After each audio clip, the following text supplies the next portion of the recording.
नमस्कार दोस्तों, स्वागत है आपका स्टडी विथ नील में। दोस्तों आज बात करने वाले हैं हिंदी भाषा के इतिहास में। अगला जो टॉपिक है वो है हिंदी में प्रथम। हिंदी में प्रथम से दोस्तों बहुत सारे क्वेश्चन पूछे जाते हैं। अगर आप वीडियो लास्ट तक पूरा देखेंगे तो आपको लगेगा कि आपने अभी तक जो भी एग्जाम्स दी हैं उनमें से बहुत बार ये क्वेश्चन जो है वो पूछे गए हैं। चलिए पहला क्वेश्चन है उसको देख लेते हैं। पहला क्वेश्चन है दोस्तों कि खड़ी बोली का प्रथम महाकाव्य कौन सा है। खड़ी बोली का प्रथम महाकाव्य कौन सा है। अच्छा, यहाँ पर अगर मैं खड़ी बोली की बात करूँ तो खड़ी बोली किसे कहा जाता है? कोरवी को। कोरवी को क्या बोला जाता है? खड़ी बोली कहा जाता है। कोरवी किसमें आती है? पश्चिमी हिंदी की बोली है। पश्चिमी हिंदी की बोली है जिसे क्या कहा जाता है? खड़ी बोली कहा जाता है। चलिए, खड़ी बोली का प्रथम महाकाव्य है दोस्तों प्रिप्रवास, और इसे किसने लिखा है? हरिओत ने। यानी कि इनका पूरा नाम क्या है? अयोध्या सिंह उपाध्याय हरिओत। इनकी उपाधि है हरिओत। ठीक है, तो ये दोस्तों आपका क्वेश्चन क्लियर हो गया होगा। अगले क्वेश्चन की तरफ चलते हैं। अगला क्वेश्चन बनेगा आपके पास, हिंदी साहित्य की प्रथम रचना कौन सी है। पूरी हिंदी साहित्य की बात करें तो प्रथम रचना कौन सी है? पृथ्वीराज रासो है। ठीक है, जो पृथ्वीराज रासो है, जो किसने लिखी थी दोस्तों? चंद बरदाई ने इसे लिखी थी। चंद बरदाई ने ये ग्रंथ लिखा था। इस कारण ये प्रथम रचना क्या है हिंदी साहित्य की जो है वो है पृथ्वीराज रासो। किसने लिखा था इसे? चंद बरदाई ने लिखा था। अगला क्वेश्चन है दोस्तों आपके पास, हिंदी साहित्य का प्रथम महाकाव्य ये भी कौन सा हो जाएगा? पृथ्वीराज रासो हो जाएगा, जिसे किसने लिखा है? चंद बरदाई ने लिखा है। ठीक है, अगले क्वेश्चन की तरफ चलते हैं। निराला की प्रथम कविता, यहां से क्वेश्चन भी पूछे जाते हैं दोस्तों। निराला मतलब इनका पूरा नाम है सूर्यकांत त्रिपाठी निराला। सूर्यकांत त्रिपाठी निराला। इनकी प्रथम रचना कौन सी है दोस्तों? जूही की कली। कौन सी हो जाएगी यहाँ पर प्रथम रचना? जूही की कली, जो कि इन्होंने 1916 ईस्वी में लिखी थी। कब लिखी गई थी इसे? 1916 ईस्वी में लिखी गई थी, जो कि निराला की प्रथम कविता है। अगले क्वेश्चन की तरफ चलते हैं। अगला क्वेश्चन है, प्रथम हिंदी विश्व सम्मेलन। प्रथम हिंदी विश्व सम्मेलन कब आयोजित किया गया था? 1975 में ये आयोजित किया गया था। यहां पर दोस्तों बहुत सारे क्वेश्चन बनते हैं कि ये कहां पर आयोजित किया गया था। तो ये नागपुर महाराष्ट्र में आयोजित किया गया था। नागपुर महाराष्ट्र में आयोजित किया गया था। दूसरी बात दोस्तों कि प्रथम विश्व हिंदी सम्मेलन की अगर डेट पूछ ली जाती है तो डेट आपके पास क्या हो जाएगी दोस्तों कि 10 जनवरी 1975। आप यहां पर लिख सकते हैं 10 जनवरी 1975 को क्या है यह आयोजित की गई थी। इसी कारण दोस्तों 10 जनवरी को क्या मनाया जाता है? विश्व हिंदी दिवस। 10 जनवरी को क्या मनाया जाता है? विश्व हिंदी दिवस मनाया जाता है, क्योंकि यहां पर हिंदी विश्व सम्मेलन आयोजित किया गया था। क्लियर है दोस्तों। अगले क्वेश्चन की तरफ चलते हैं। अगला क्वेश्चन बनता है आपके पास, अपभ्रंश के प्रथम महाकवि। अपभ्रंश के प्रथम महाकवि कौन है? तो स्वयंभू को क्या कहा जाता है दोस्तों? अपभ्रंश का प्रथम महाकवि कहा जाता है। स्वयंभू के बारे में दोस्तों एक और बात यहां पर याद रखनी है, स्वयंभू को अपभ्रंश का वाल्मीकि भी कहा जाता है। अपभ्रंश का वाल्मीकि। अपभ्रंश का वाल्मीकि भी इन्हें कहा जाता है। ठीक है, तो दोस्तों ये था क्वेश्चन। अगले क्वेश्चन की तरफ चले। अगला क्वेश्चन है आपके पास दोस्तों कि हिंदी के प्रथम कवि कौन है। हिंदी के प्रथम कवि कौन हुए? सरहपा हुए। हिंदी के प्रथम कवि कौन हुए? सरहपा हुए। ये 9वीं सदी की बात है। साथ ही दोस्तों अगर बात करें कि सरहपा को क्या कहा जाता है? एक सिद्ध कवि भी कहा जाता है। क्या कहा जाता है? एक सिद्ध कवि। ठीक है, अगले क्वेश्चन की तरफ चलते हैं दोस्तों। नेक्स्ट क्वेश्चन है आपके पास, हिंदी की प्रथम रचना कौन सी है? सबसे पहली रचना हिंदी की किसे कहा जाता है? श्रावकाचार। श्रावकाचार को हिंदी की प्रथम रचना कहा जाता है। हिंदी की प्रथम रचना जो श्रावकाचार है दोस्तों, इसे किसने लिखा है? तो देवसेन ने इसे लिखा है। किसने लिखा है? इसके रचयिता कौन है? तो देवसेन है। अगले क्वेश्चन की तरफ चलते हैं दोस्तों। हिंदी के प्रथम सूफी कवि। सूफी कवि आप जानते हैं दोस्तों, सूफी कवि कौन हुए हैं? असाइत हुए हैं। कौन है हिंदी के प्रथम सूफी कवि? असाइत। अगले क्वेश्चन की तरफ चलते हैं। हिंदी की आदि कवियत्री किसे कहा जाता है? दोस्तों आदि कवियत्री आपको पता है, मीराबाई को हिंदी की आदि कवियत्री कहा जाता है। और मीराबाई के गुरु का नाम पूछा जाता है तो मीराबाई के गुरु कौन थे दोस्तों? संत रैदास। संत रैदास, जिन्हें संत रविदास भी कहा जाता है। एक ही बात है दोस्तों, एक ही नाम है ये, संत रैदास या संत रविदास। अगले क्वेश्चन की तरफ चलते हैं दोस्तों। अगला क्वेश्चन है आपके पास कि हिंदी की प्रथम मौलिक कहानी।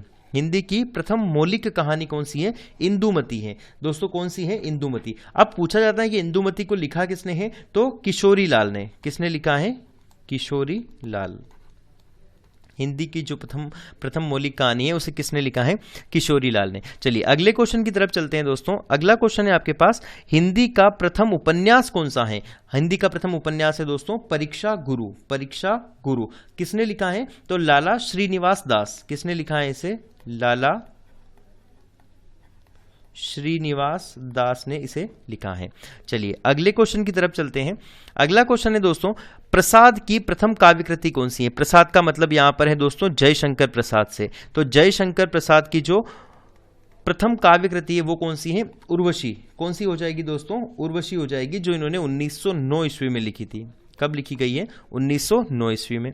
अगले क्वेश्चन की तरफ चलते हैं दोस्तों, छायावाद की प्रथम रचना कौन सी है? छायावाद की प्रथम रचना कौन सी है? झरना। झरना, कामायनी, लहर, आंसू, झरना, ये सब किसकी रचनाएं हैं दोस्तों? ये है जयशंकर प्रसाद की, जिन्होंने उर्वशी लिखा है उन्हीं की रचना है ये। तो ये किसकी रचना है? जयशंकर प्रसाद की। अगले क्वेश्चन की तरफ चलते हैं दोस्तों। अगला क्वेश्चन है प्रेमचंद की प्रथम कहानी। आप जानते हैं दोस्तों मुंशी प्रेमचंद को, इनकी प्रथम कहानी कौन सी है दोस्तों? इनकी प्रथम कहानी है पंच परमेश्वर। पंच परमेश्वर के बारे में बताऊं दोस्तों तो इन्होंने 1916 में लिखा था। साथ ही दोस्तों आप मुंशी प्रेमचंद जी के बारे में जानते हैं, इनका जो वास्तविक नाम था वो क्या था? धनपत राय। इनका वास्तविक नाम की अगर बात करूं दोस्तों, इनका वास्तविक नाम तो क्या था? धनपत राय। चलिए अगले क्वेश्चन की तरफ चलते हैं। प्रेमचंद का प्रथम उपन्यास, कहानी आपने देख ली दोस्तों कौन सी थी? पंच परमेश्वर, लेकिन उपन्यास कौन सा हो जाएगा? प्रेमा। इनका प्रथम उपन्यास कौन सा हो जाएगा दोस्तों?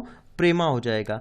ठीक है, अगले क्वेश्चन की तरफ चलते हैं दोस्तों। अगला क्वेश्चन है आपके पास, हिंदी की प्रथम एकांकी। हिंदी की प्रथम एकांकी कौन सी हो जाएगी दोस्तों? एक घूंट। और एक घूंट को किसने लिखा है दोस्तों? जयशंकर प्रसाद ने लिखा है। इसे भी किसने लिखा है? जयशंकर प्रसाद ने।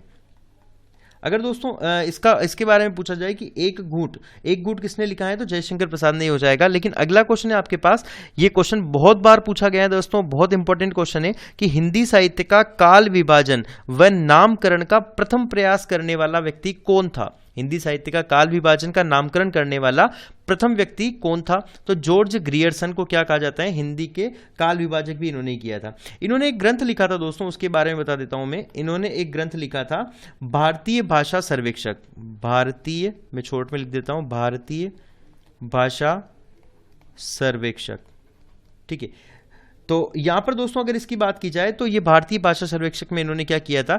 जो हिंदी की बोलियां हैं, हिंदी क्षेत्र की जो बोलियां हैं, उनको इन्होंने क्या किया था? 5 उपभाषाओं में विभाजित किया था। 5 उपभाषाओं में विभाजित किया था। ये 5 उपभाषाएं दोस्तों मैंने आपको बता रखी हैं पिछले वीडियो में। अगर आपने पुराने वीडियो नहीं देखे थे आप वहां जाकर देख सकते हैं। ठीक है, अगले क्वेश्चन की तरफ चलते हैं दोस्तों। भक्ति काल को हिंदी काव्य का स्वर्ण युग कहने वाला व्यक्ति कौन था? तो जॉर्ज ग्रियर्सन, जिसके बारे में अभी अपन पढ़ चुके हैं। इन्होंने क्या कहा था? भक्ति काल को हिंदी काव्य का स्वर्ण युग कहा था। ठीक है दोस्तों, ये जो है अगर मैं बात करूं दोस्तों अगले क्वेश्चन की, तो यहां पर अगला क्वेश्चन है हिंदी का प्रथम समाचार पत्र। हिंदी का प्रथम समाचार पत्र कौन सा था दोस्तों? उदंत मार्तंड। कौन सा हो जाएगा? उदंत मार्तंड जो है हिंदी का प्रथम समाचार पत्र हो जाएगा। ये 1826 में प्रकाशित हुआ था। कब हुआ था? 1826 में प्रकाशित हुआ था। इसे प्रकाशन किसने किया था इसका? तो पंडित जुगल किशोर शर्मा ने। इसका प्रकाशन किसने किया था? तो पंडित जुगल किशोर शर्मा ने इसका प्रकाशन किया था। क्लियर है? और दोस्तों अगर मैं इसकी पूरी डेट बताऊं तो 30 मई 1826 को, 30 मई को ये पेपर चालू हुआ था। 30 मई 1826 को ये पेपर चालू हुआ था।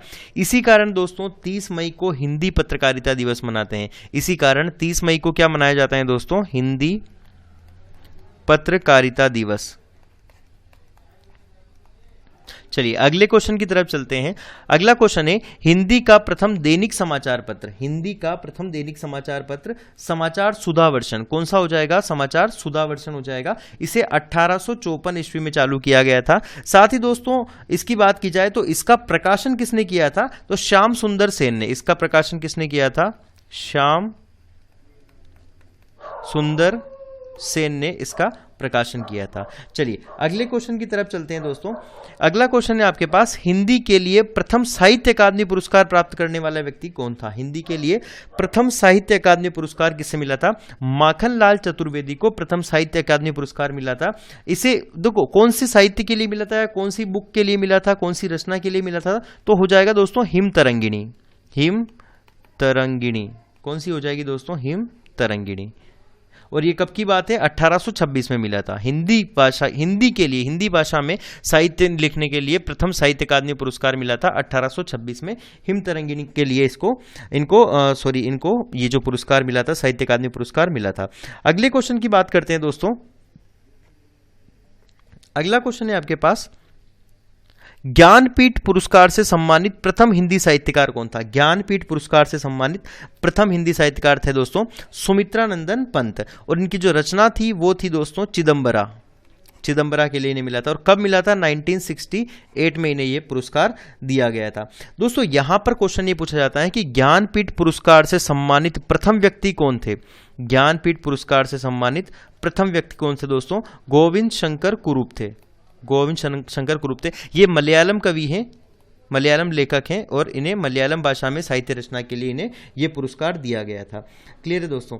यहाँ पर दोस्तों पहले की बात थी जब ये हिंदी के लिए यहाँ पर लिखा हुआ है और रचना के हिसाब से दिया जाता था, लेकिन दोस्तों यहाँ पर है कि 1984 के बाद क्या किया गया, इसमें जो लेखक थे उनके संपूर्ण साहित्य के लिए उन्हें दिया जाने लगा। पहले ये केवल एक ही रचना के लिए, पर्टिकुलर किसी रचना के लिए दिया जाता था, फिर जो है संपूर्ण साहित्य के योगदान के लिए इन्हें दिया जाने लगा। अगले क्वेश्चन की तरफ चलते हैं दोस्तों। अगला क्वेश्चन है, हिंदी के लिए व्यास सम्मान प्राप्त करने वाला साहित्यकार कौन था? तो हिंदी के लिए व्यास सम्मान किन्हें मिला है? डॉक्टर रामविलास शर्मा को हिंदी के लिए जो है व्यास सम्मान प्राप्त हुआ है। अगर दोस्तों बात की जाए इसकी, तो रामविलास शर्मा ने कौन सी रचना लिखी थी? भारत के भाषा परिवार और हिंदी। भारत के भाषा परिवार और हिंदी, इसके लिए इन्हें क्या मिला था दोस्तों? व्यास सम्मान मिला था, और 1991 में ये व्यास सम्मान मिला था। दोस्तों व्यास सम्मान के लिए बात एक याद रखना कि व्यास सम्मान जो दिया जाता है वो के बिड़ला फाउंडेशन द्वारा दिया जाता है। के बिड़ला फाउंडेशन द्वारा दिया जाता है, और इसमें जो मिलने वाली राशि है वो सर्वाधिक है, फाउंडेशन द्वारा दिया जाता है। सबसे ज्यादा राशि इसी पुरस्कार में दी जाती है। चलिए अगले क्वेश्चन की तरफ चलते हैं दोस्तों। हिंदी का प्रथम भाषा सर्वेक्षक, प्रथम लिंग्विस्टिक कौन था दोस्तों? अमीर खुसरो। यहां पर दोस्तों इंपॉर्टेंट क्वेश्चन है कि अमीर खुसरो क्या है? हिंदी के प्रथम भाषा सर्वेक्षक है, यानी कि प्रथम लिंग्विस्टिक है, हिंदी लैंग्वेज के प्रथम लिंग्विस्टिक। अगर इनके सन की बात की जाए तो 1317 ईस्वी। ठीक है, अगले क्वेश्चन की तरफ चलते हैं दोस्तों। साहित्य हिंदी अकादमी का प्रथम अध्यक्ष, हिंदी अकादमी का प्रथम अध्यक्ष कौन हो जाएगा? हिंदी अकादमी का प्रथम अध्यक्ष दोस्तों कौन हो जाएंगे? पंडित जवाहरलाल नेहरू। इन्हें क्या कहा जाता है? हिंदी साहित्य का प्रथम अध्यक्ष। और आपको पता है दोस्तों, हिंदी अकादमी जो है, हिंदी अकादमी की स्थापना कब से हुई थी? 1954 ईस्वी से हुई थी। जो तत्कालीन प्रधानमंत्री कौन थे? जवाहरलाल नेहरू, वो क्या थे? इसके अध्यक्ष थे। क्लियर है? अगले क्वेश्चन की तरफ चलते हैं दोस्तों। अगला क्वेश्चन है, ज्ञानपीठ पुरस्कार से सम्मानित प्रथम महिला साहित्यकार कौन है? ज्ञानपीठ पुरस्कार से सम्मानित प्रथम महिला साहित्यकार हैं दोस्तों महादेवी वर्मा। महादेवी वर्मा को कौन सी दोस्तों? इनकी पुस्तक थी यामा के लिए दिया गया है। और कब दिया गया है दोस्तों? 1982 में। 1982 में 18वां जो ज्ञानपीठ पुरस्कार है वो महादेवी वर्मा को दिया गया था, लेकिन महादेवी वर्मा जो है प्रथम महिला थी जिन्हें ये पुरस्कार मिला है। अगले क्वेश्चन की तरफ चलते हैं। यूएनओ में हिंदी में भाषण देने वाला प्रथम व्यक्ति कौन है? तो श्री अटल बिहारी वाजपेयी ने यूएनओ, यूनाइटेड नेशन ऑर्गेनाइजेशन में प्रथम हिंदी में भाषण दिया था। कब की बात है ये? 1977 की बात है। चलिए अगले क्वेश्चन की तरफ चलते हैं। अगला क्वेश्चन है, हिंदी साहित्य का प्रथम व्यवस्थित ग्रंथ कौन सा है? हिंदी साहित्य का प्रथम व्यवस्थित ग्रंथ कौन सा है दोस्तों? हिंदी साहित्य का इतिहास। कौन सा ग्रंथ हो जाएगा दोस्तों? हिंदी साहित्य का इतिहास जो है हिंदी साहित्य का प्रथम व्यवस्थित ग्रंथ है। इसे किसने लिखा था? तो आचार्य रामचंद्र शुक्ल ने लिखा था। किसने लिखा था? आचार्य रामचंद्र शुक्ल। चलिए दोस्तों आज का वीडियो यहीं तक था। अगर दोस्तों आपको वीडियो अच्छा लगा हो तो लाइक करिए। साथ ही दोस्तों इसके पहले हमने पार्ट 1 और 2 बना चुके हैं और इसकी सीरीज आगे कंटिन्यू करते रहेंगे।